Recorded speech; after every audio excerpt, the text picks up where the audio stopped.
Instagram as you do and saw that there were a bunch of LEGO reveals, so today I wanted to sit down and talk about them. We're just going to talk about Harry Potter because that is what gets me excited, that is what gets me hyped, and there's a ton of sets that like literally just got revealed alongside some that got revealed the other day. Anyway, whatever, let's discuss them. A lot of these photos are coming from 2Falcon2Fan on Instagram, so let's get started, shall we? Firstly is the Microscale Diagon Alley set, which when I first saw this in like a slightly blurrier leak, I don't know, I was a little underwhelmed. This isn't what I expected from a Diagon Alley Microscale, and it kind of does excite me, especially when it's shown in like this completely spread out version.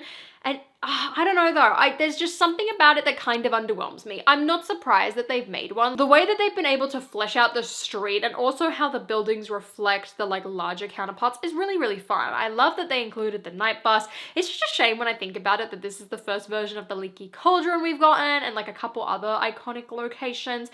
I don't know, it looks like a fun time. However, Microscale, especially for Harry Potter sets, are very dense builds, and I don't know if I necessarily enjoy them all too much. I'm very torn on this set. I don't think I'm going to get it personally. It's cool, don't get me wrong, and it takes up way less space, but I don't know, I'm just not blown away by it. Like, it's cool.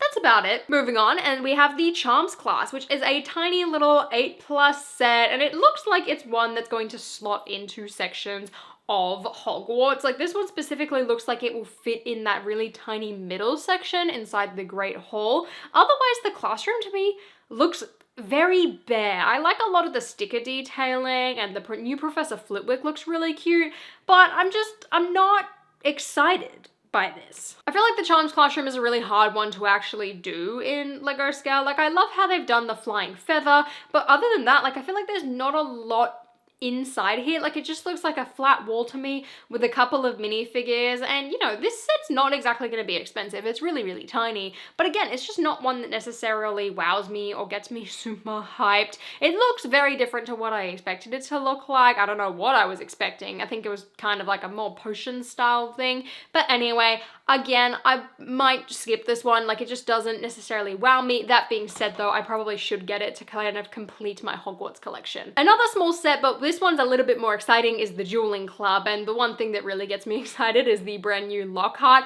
I love him. Now, it kind of sucks that they've gone with those new rubbery capes that they gave to Batman, and I think Thor had one as well, but at the same time, I don't know, there's something about it that suits Lockhart, if that makes sense. The little sticker details on the dueling platform is really cool. I'm glad that they didn't go for a giant set for this either. I feel like this cheaper, simpler set works really well. The fact that there are 4 minifigures in it, look, the fireplace build, you can tell was just kind of thrown in there to give it something else, but I'll take it. You know, you get a new portrait. This is one I will definitely pick up, mostly just because I like the minifigures, and I guess it's something fun. It can be displayed on its own. It says it can combine with the Great Hall. I guess you just kind of slot it in the actual hall section.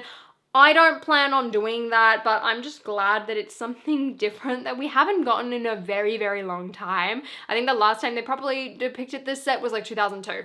It's overdue. The play features as well look really cool, and I'm glad they've brought back those spell pieces and put them inside a cheaper set because I do really like those ones, and they kind of went missing for a little bit. Next up is this Hagrid and Harry on a motorbike set. It's a set. I'm definitely not buying it. That Harry face is a little bit horrific, and this is not what I was hoping for when I heard we were gonna get Hagrid's motorbike, or when I thought about Hagrid's motorbike or talked about it. I don't know who this is for. Like, the buildable creatures, I understand because they're a little bit more fleshed out. They're very detailed. This just kind of looks like the 2002 video games, and I've seen a lot of other people say that as well, and you're right. It's a low polygon set. Does that make sense? That's all I want to say on it because I feel like I'm just kind of disturbed and confused otherwise. But also because the final set I want to talk about is Malfoy Manor. This is one of the first sets that got leaked, and it is the one that gets me the most excited. I absolutely love it. I love the detail on it. I love the minifigure selection. The interior as well is a lot more exciting than I initially thought when I first saw the photo. Like, it's very flat and two-dimensional, which I don't necessarily mind. I prefer the exterior detail on a set like this, but the fact that they included the chandelier that Dobby uses to try and kill Bellatrix, is unreal. The fact that Bellatrix and Hermione are in the same set together. I mean, all they're missing is a knife at this point, and this would become one of the darkest Lego sets that they have ever made. Luna's new hairpiece I thought was like a reuse at one point, but it definitely looks like she has a new mold, which makes me very, very happy. I love the minifigures, but there are also so many complaints that I have with them. Some great things that I'm excited for are Dobby's boots, Luna's hair, Harry's fun face, Narcissa's hair, Bellatrix's new face. There's also a new Voldemort face, but at the same time, why didn't we throw in Draco's new face that we gave him last year with his eyebrows? Like, why have we gone back to the original one that looks significantly worse?